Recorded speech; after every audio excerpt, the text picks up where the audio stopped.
Ce message est un avertissement sérieux et il ne doit pas être pris à la légère. Si tu es tombé sur cette vidéo, ce n'est pas un hasard. Il y a des moments où Dieu appelle, et seuls ceux qui ont des oreilles pour entendre comprendront la portée de ce qui est en train d'être annoncé. Ce message n'est pas pour les curieux, ni pour ceux qui cherchent simplement à se distraire, mais pour ceux qui sont appelés, pour ceux qui sentent dans leur esprit qu'il se passe quelque chose de plus profond, quelque chose qui dépasse la simple logique humaine. Il y a des périodes dans l'histoire où Dieu attire l'attention de son peuple d'une manière particulière. Des temps où il ne s'agit plus d'ignorer, de remettre à plus tard ou de rester dans l'indifférence. Nous vivons des jours où la vigilance spirituelle n'est plus une option mais une nécessité. Ce que tu vas entendre demande du discernement, du sérieux et surtout un cœur ouvert. Car ignorer certains avertissements peut entraîner des conséquences spirituelles que beaucoup sous-estiment. La Bible nous rappelle que Dieu appelle constamment à revenir à lui, mais que peut répondre réellement avec sincérité. Comme il est écrit dans Joël 2h12 maintenant encore, dit l'Éternel, revenez à moi de tout votre cœur, avec des jeûnes, avec des pleurs et avec des lamentations. Ce verset n'est pas seulement un appel ancien, il est toujours actuel, il résonne encore aujourd'hui pour ceux qui veulent bien écouter. Aujourd'hui, une attention particulière doit être portée à une période précise. Les dates du 15, 16 et 17 avril ne doivent pas être ignorées à la légère. Ce n'est pas une question de peur, mais de discernement. Ce n'est pas une annonce faite pour troubler, mais pour réveiller. Car Dieu agit souvent dans des temps spécifiques, et ceux qui sont attentifs reconnaissent les signes et ajustent leur vie en conséquence. Si tu fais partie de ceux qui ressentent cet appel intérieur, alors ne détourne pas ton attention. Prends ce moment au sérieux. Examine ton cœur, observe ton état spirituel, et ne laisse pas passer ce qui pourrait être une opportunité de te repositionner devant Dieu.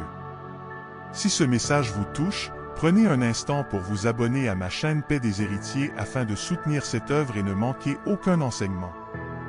Pour comprendre l'importance de ce message, il est essentiel de savoir qui sont réellement les élus selon la Bible. Le terme élu ne désigne pas une élite humaine basée sur des critères visibles ou sociaux, mais des personnes choisies par Dieu, appelées à marcher selon sa volonté et à vivre dans une relation authentique avec lui. Les élus sont ceux qui répondent à l'appel divin, non pas par perfection, mais par disposition du cœur, par obéissance et par sensibilité spirituelle. Dans les Écritures, les élus occupent une place particulière. Ils sont souvent décrits comme ceux qui persévèrent malgré les difficultés, ceux qui restent fermes dans la foi même lorsque tout semble incertain. Leur force ne vient pas d'eux-mêmes, mais de Dieu qui les soutient et les justifie. Comme il est écrit dans Romains 8h33, qui accusera les élus de Dieu? C'est Dieu qui justifie. Cela signifie que leur identité ne dépend pas du regard des hommes, mais de la grâce divine. Cependant, être élu ne signifie pas être passif. Il y a une responsabilité spirituelle importante qui accompagne cet appel. Les élus sont appelés à être vigilants, à ne pas vivre dans l'aveuglement spirituel, et surtout à discerner les temps. Ils ne peuvent pas se permettre d'ignorer les signes, car leur rôle est aussi de rester éveillés lorsque d'autres dorment spirituellement. Leur sensibilité aux choses de Dieu les pousse à prêter attention aux avertissements, aux saisons spirituelles et aux mouvements invisibles qui échappent à beaucoup. Dans Matthieu 24h22, il est écrit « Et, si ces jours n'étaient abrégés, personne ne serait sauvé, mais, à cause des élus, ces jours seront abrégés. » Luc 21h36 souligne cette dimension « Veillez donc et priez en tout temps ». Cette invitation montre que la vigilance et la prière sont étroitement liées. Prier en tout temps, ce n'est pas forcément être en permanence dans des paroles, mais garder un cœur tourné vers Dieu, prêt à se recentrer, à demander de l'aide ou à chercher une compréhension plus profonde. La repentance est également un élément central de la préparation. Elle ne se limite pas à reconnaître ses erreurs, mais implique un véritable changement intérieur. C'est un retour vers Dieu, une décision de s'éloigner de ce qui éloigne et de se rapprocher de ce qui construit. La repentance permet de purifier le cœur, de restaurer la relation avec Dieu et de se repositionner de manière plus juste. La lecture de la parole joue un rôle fondamental dans ce processus. Elle éclaire, guide et corrige. En prenant le temps de méditer les Écritures, on développe une meilleure compréhension des principes spirituels et on renforce sa capacité à discerner. La parole de Dieu devient alors une référence stable dans un environnement souvent changeant et incertain. La vigilance implique aussi de faire attention à ce qui influence l'esprit et le cœur.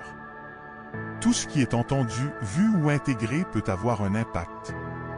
Être vigilant, c'est apprendre à filtrer, à ne pas tout accepter sans discernement et à se concentrer sur ce qui nourrit réellement la vie spirituelle.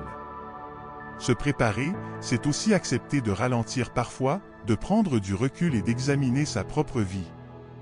Cela demande de l'honnêteté envers soi-même, une capacité à reconnaître ce qui doit être ajusté et une volonté d'agir en conséquence. Cette démarche n'est pas toujours facile, mais elle est essentielle pour avancer avec clarté. Enfin, la vigilance et la préparation ne sont pas des états temporaires, mais des attitudes à cultiver dans la durée.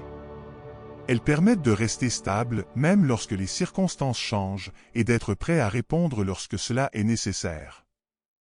Ainsi, face à des moments qui peuvent porter une signification particulière, la meilleure réponse est de se tenir prêt, dans la prière, dans la repentance, dans la lecture de la parole et dans une vigilance constante.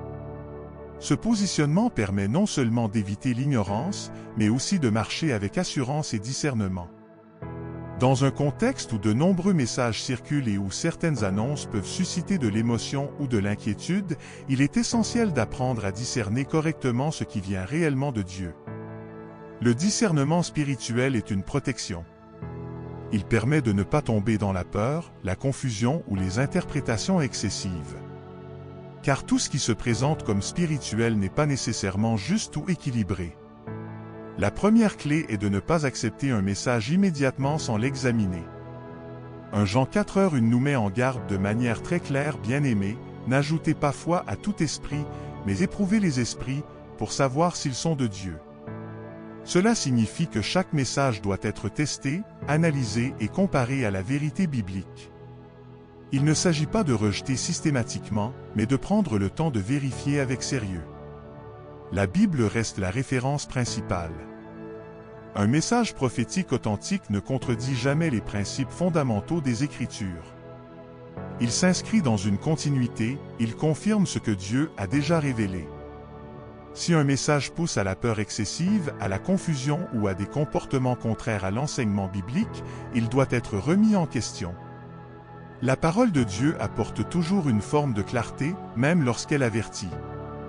Une autre clé importante est la paix intérieure. Dieu peut avertir, corriger ou interpeller, mais sa voix n'installe pas une panique incontrôlée. Même dans les moments sérieux, il y a une forme de paix qui accompagne sa direction. Cette paix ne signifie pas absence de gravité, mais elle permet de rester stable et lucide. Lorsqu'un message provoque uniquement de l'angoisse, sans orientation claire ni appel à se rapprocher de Dieu, il est important de prendre du recul. Jean 16:13 apporte un éclairage essentiel. Quand le Consolateur sera venu, l'Esprit de vérité, il vous conduira dans toute la vérité. Cela rappelle que le discernement ne repose pas uniquement sur la réflexion humaine, mais aussi sur l'action du Saint-Esprit. C'est lui qui guide, éclaire et aide à comprendre ce qui est juste. Développer une relation avec Dieu permet d'affiner cette sensibilité et de mieux reconnaître ce qui vient de lui. Le discernement demande également du temps. Il ne faut pas se précipiter pour tirer des conclusions. Parfois, il est nécessaire d'observer, de prier et de laisser les choses se clarifier. Un message authentique ne dépend pas de l'urgence ou de la pression, il résiste à l'épreuve du temps et s'inscrit dans une cohérence. Il est aussi important de regarder les fruits. Un message venant de Dieu conduit à un rapprochement avec lui, à une prise de conscience, à une transformation intérieure. Il encourage la prière, la repentance, la recherche de la vérité. À l'inverse, un message qui divise, qui égare ou qui pousse à des réactions extrêmes doit être examiné avec prudence. Enfin, discerner un message prophétique, c'est rester équilibré. Il ne s'agit ni de tout accepter sans réflexion, ni de tout rejeter par méfiance. C'est une démarche qui demande humilité, vigilance et dépendance à Dieu. En restant ancré dans la parole, en recherchant la paix intérieure et en s'appuyant sur la direction de l'esprit, il devient possible de ne pas tomber dans la confusion et de rester aligné avec la vérité. Pour conclure ce message, il est important de revenir à l'essentiel. Tout ce qui a été partagé ne doit pas être compris comme une source de peur, mais comme un appel à la réflexion et à la vigilance spirituelle.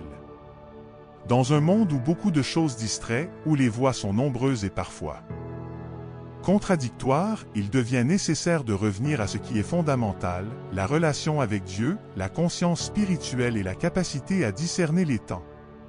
Ce message autour des dates du 15, 16 et 17 avril ne doit pas être reçu dans un esprit de panique, mais comme une invitation à s'examiner intérieurement. Chaque personne est appelée à prendre du recul sur sa vie, sur sa marche spirituelle et sur son état devant Dieu. L'objectif n'est pas de créer de la peur, mais de susciter un réveil, une prise de conscience et un retour sincère à l'essentiel. Dans toute la Bible, Dieu appelle régulièrement son peuple à revenir à lui, à se détourner de ce qui les éloigne et à choisir la vie. Deutéronome 30, 19 exprime clairement cette invitation « J'ai mis devant toi la vie et la mort, la bénédiction et la malédiction. Choisis la vie ». Ce choix n'est pas seulement ponctuel, il se renouvelle chaque jour à travers nos décisions, nos pensées et notre manière de vivre. Ainsi, ce message doit être vu comme une opportunité. Une opportunité de renforcer sa relation avec Dieu, de reprendre une vie de prière plus constante, de revenir à la parole et de se remettre en question avec sincérité. Il ne s'agit pas d'être parfait, mais d'être disponible, humble et ouvert à la transformation. Il est également essentiel de rester vigilant. La vigilance spirituelle ne consiste pas à vivre dans l'angoisse, mais à garder un cœur attentif, capable de reconnaître les moments importants et de ne pas se laisser endormir par les distractions du quotidien. Être vigilant, c'est rester connecté à Dieu, même dans les petites choses, et ne pas négliger ce qui peut avoir une importance spirituelle. Ce message est aussi un appel à ne pas rester passif. Partager ce type de réflexion peut permettre à d'autres personnes de réfléchir, de se poser des questions et peut-être de se rapprocher de Dieu.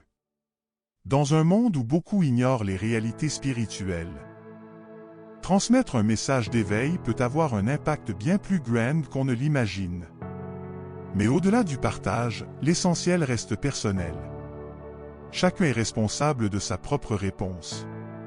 Ce que tu fais de ce message dépend de toi. Tu peux le négliger, ou tu peux en faire un point de départ pour un changement intérieur. Tu peux rester dans la routine, ou choisir de te rapprocher davantage de Dieu. Enfin, il est important de garder un équilibre.